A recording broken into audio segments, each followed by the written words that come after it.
Folks, Chicago has officially lost control. What was supposed to be an ice-free zone, a so-called sanctuary for lawbreakers, has exploded into an all-out war zone. Mobs flooding the streets, ICE agents under attack, and a mayor begging for help after his own plan backfired in spectacular fashion. And it's all happening under President Donald J. Trump, who just vowed to restore law and order in every American city, starting with the ones that tried to defy him. Well, Chicago just found out the hard way. You don't challenge federal authority and get away with it. Guys, we're talking mothers dragging their kids into riots, activists blowing whistles like they're at some summer camp. Meanwhile, agents are dodging rocks, bottles, and gunfire.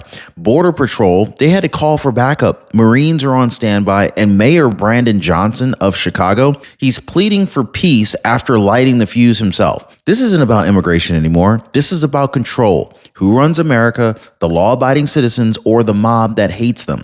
Well, tonight, we're going to dive into the chaos inside of Chicago's failed ICE-free experiment, how it all started, how it ultimately collapsed, and how it turned one of America's biggest cities into a living, breathing warning sign.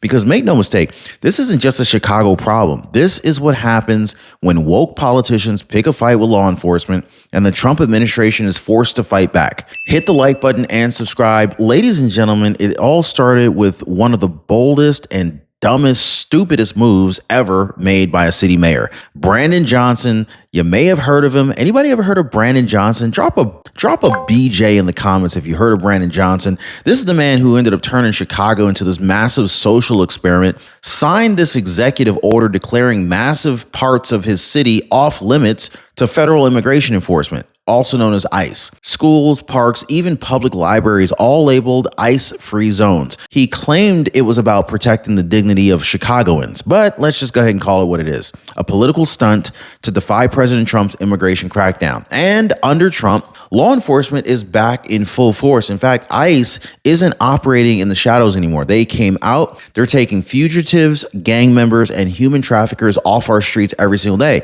But Johnson's new decree didn't just tie their hands behind their backs. It painted a target on their back. In fact, federal agents trying to enforce the law suddenly found themselves surrounded, harassed, and even blocked by these so-called peaceful activists who now feel like they're above the law. This is exactly what happens when politics replaces policing and when city leaders protect illegal criminals instead of their own citizens. And folks, this wasn't just the beginning because the feds weren't backing down. So when President Trump gave the order for Operation Midway Blitz, Chicago became ground zero for restoring federal law. ICE, DHS, and Border Patrol, they launched a coordinated mission to arrest criminal fugitives hiding behind those ICE-free signs. Now, this wasn't about politics. This was about law and order. But what happened next looked more like something out of a war movie. Federal SUVs rolling through the streets, agents in tactical gear, helicopters hovering overhead, all while activists live streamed every second of it, shouting that their city had been invaded.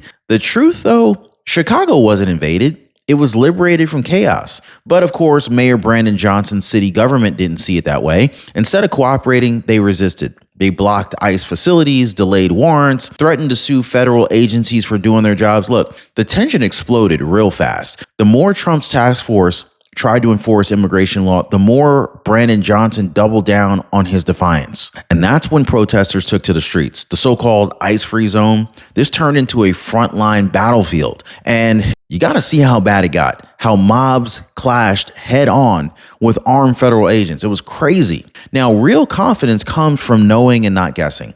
Yet, most retirees are guessing about their Medicare coverage. This is why I partner with Chapter, guys.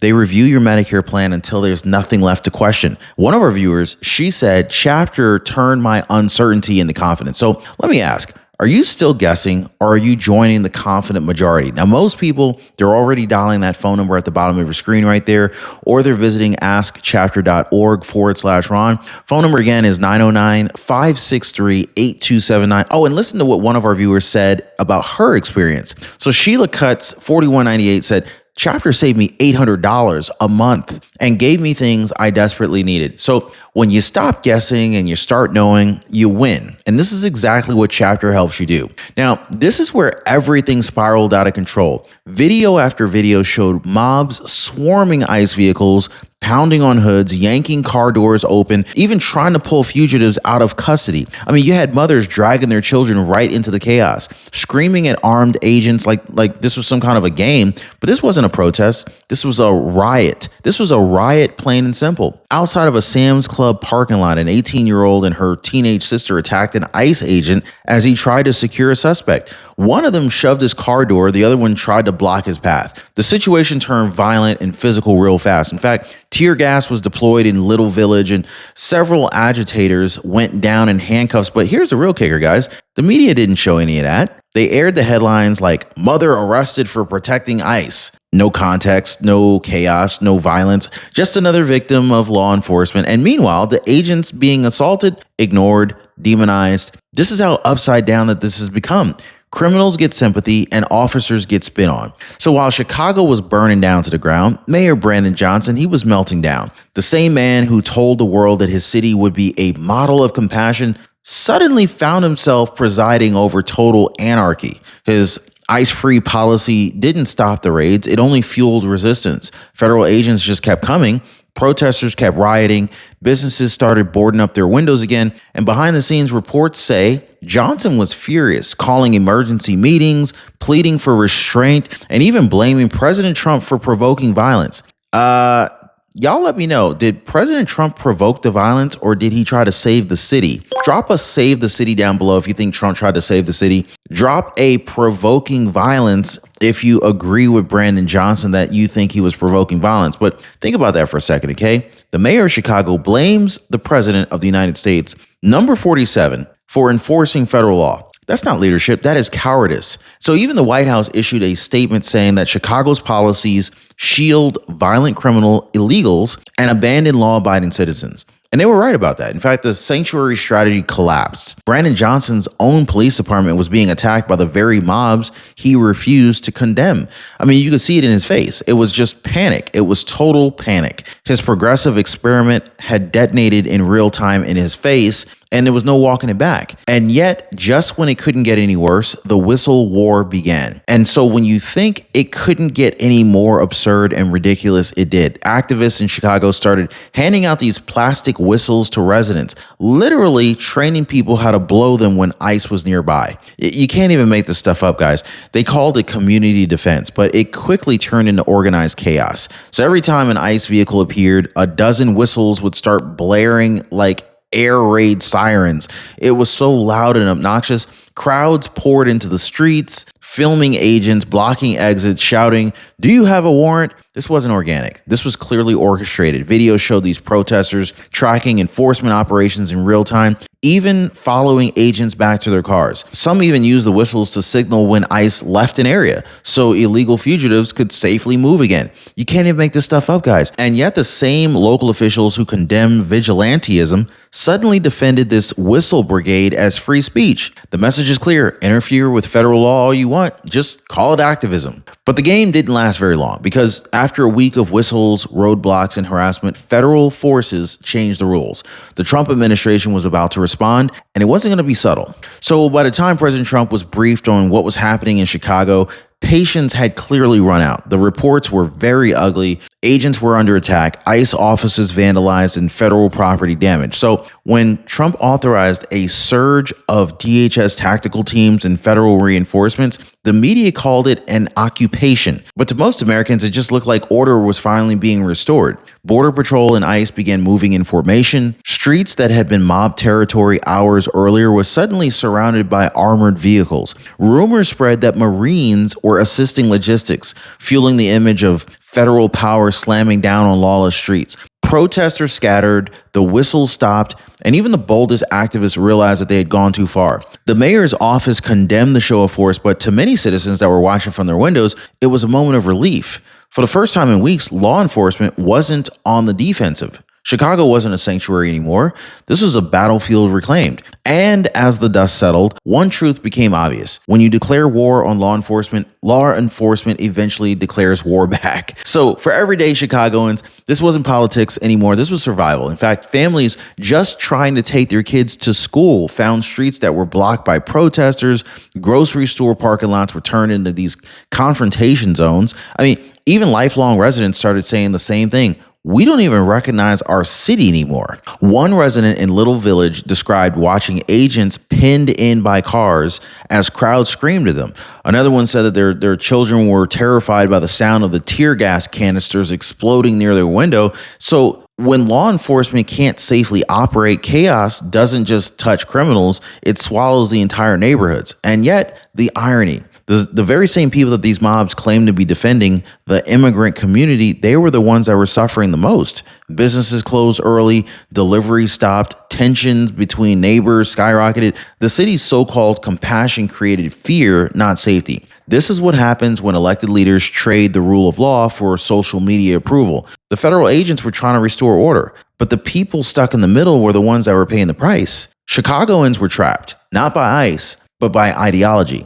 Now, most financial advisors, they tell you to diversify, but what they really mean is spread your risk across paper promises, bonds, stocks, mutual funds, all backed by the same system that's already cracking. This is why I partnered with Noble Gold Investments. They show you how real diversification works by owning something no government can print or devalue, gold and silver. They've already helped tens of thousands of Americans protect their retirements step by step, pressure-free, fully transparent. And when people see how easy it is, they almost always say, well, that makes sense. And this is why people serious about retirement security are calling that phone number down on the bottom of your screen, or they're visiting ronyatesgold.com to download their free wealth protection kit. And that phone number again is 877-646-5347, because diversification isn't about trust. It's about truth. And truth is exactly what Noble Gold delivers. So in the midst of the mayhem, the courts jumped in and pretty much made things even messier.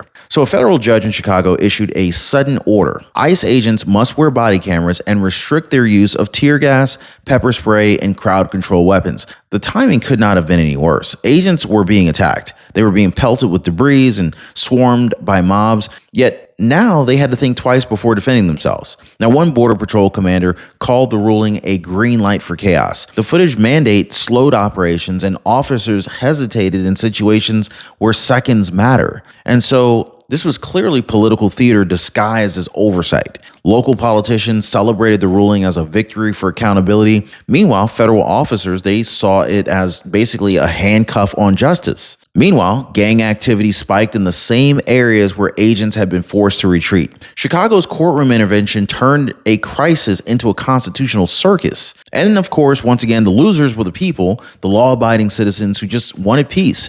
But Washington had one more move up its sleeve, because President Donald J. Trump wasn't done. By now, what started in Chicago had exploded into a full-blown national firestorm. Blue city mayors were defending lawlessness, while red state governors stood in full support of President Trump's crackdown. The divide wasn't just political, it was moral. Now, on the one side, you had leaders claiming compassion for the undocumented, but on the other side, you had Americans demanding the return of law and order. Now, President Trump made it very clear. No city in America is above federal law. That statement sent shockwaves through Washington, and Democrats accused him of authoritarianism. Meanwhile, Republican senators cheered him for doing what no one else had the guts to do: holding sanctuary cities accountable. Chicago became the test case. Could local defiance overpower federal law? Could a mayor really turn his city into a shield for criminals and expect no consequences? The answer came swiftly. And as Brandon Johnson begged the United Nations to investigate the U.S. for alleged human rights abuses, Americans everywhere saw just how far the left was willing to go, begging foreign powers to intervene against their own country, all just to stop immigration enforcement. That's not leadership, guys. That is betrayal. And so in the end, Chicago's ice-free zone experiment collapsed under the weight of its own hypocrisy. What was sold as compassion quickly became chaos. What was promised as peace became war. And the city that tried to defy federal authority learned a lesson the hard way. You can't build order on disobedience. So when President Trump sent in reinforcements, the message was unmistakable. Law and order are back. No more whistle brigades, no more mob rule. The so-called ice-free zones were dismantled one by one. Arrests surged, deportations resumed, and for the first time in months, residents say that they could finally sleep at night without sirens or flashbangs echoing down their streets. Mayor Brandon Johnson's approval ratings cratered. His allies distanced themselves, and across the country, other sanctuary cities took notice fast. The era of ignoring federal law was over. So let this stand as a warning, guys.